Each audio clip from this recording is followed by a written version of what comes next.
Paul, you were held to 15 points tonight. What were they doing that caused you so much problems where you couldn't get into a rhythm all night? Yeah, just rough night. You know, that's all it is, just rough night. Nothing that I haven't dealt with this whole series in terms of double team and traps. Just a slow night for me to get a rhythm.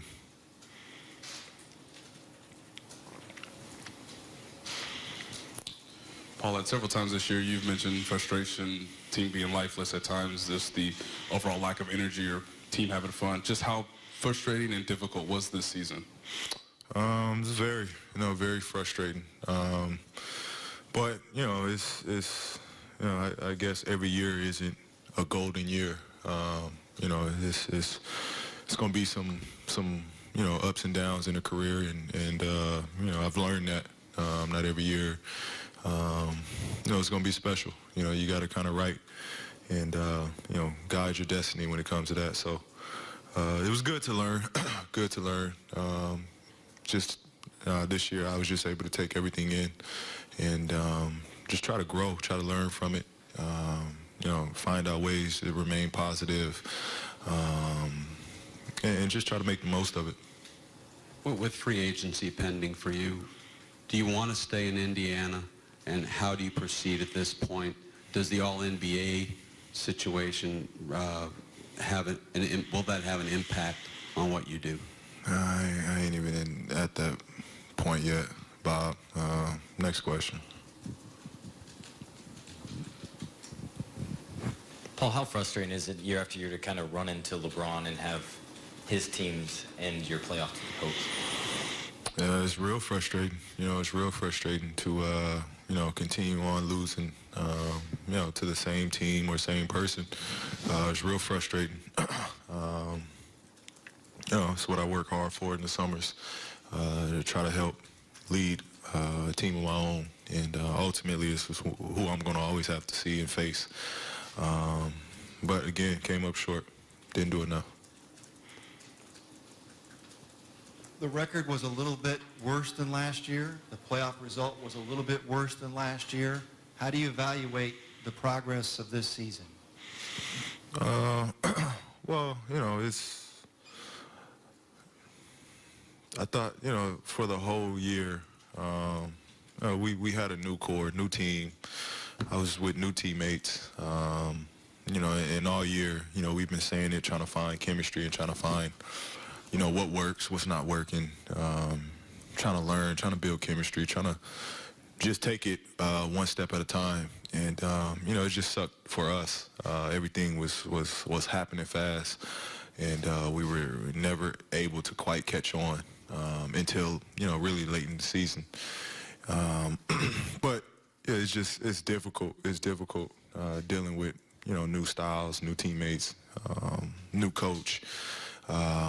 You got to learn how to figure that out fast, and for us, we had trouble with it. Is this one of those situations, Paul, where you probably don't think about it now, but in reflection, you go back to all of those, 8 losses to teams at the bottom of the league, those frustrating games that you should never have lost during the regular season, where you're not playing LeBron in the first round, that's really the step the team has to take? Yeah. But, we can't look at it like that. Eventually, we was going to have to face them. Even if our seeding was a little higher and we had a different matchup, we was going to have to face this team regardless. But, if we want to win, that's the team that we have to work towards, stacking up against.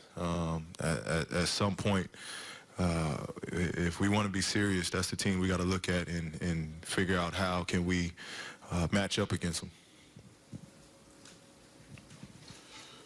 Paul, you said earlier this year in regards to your future that you need to see the organization do more, convince you that they're headed in the right direction. What would you like to see, or what do you need to see or be told this offseason moving forward? Again, I'll wait for that time. Got exit meetings tomorrow, and I'll wait for that time. Paul, I know that you don't really want to think about your future, but with all the speculation surrounding it and then a lot of the rumors going around, how difficult, especially after the trade deadline, how difficult was it to stay focused on this moment and not get caught up in what's being said about you? Well, that was the easy part. Again, I don't really feed into media or let it affect me. I've been really good at focusing on what I need to focus on. That stuff I don't have control over. Everybody has a voice, everybody has an opinion, and I can't change that. The only thing I can, really focus on or have control of is what I do and what I can have an impact on. Everything else I have no control over, so it didn't really weigh on me. Paul, down the stretch, you played at a real high level. Most of the season, all the season, you played at a high level. But is there something in particular that you think that you could have done better during the course of this season to rally these guys to be able to have a better ball club than what you had? Of course. At the end of the day, it relies and it falls on me. And, I could always do things better.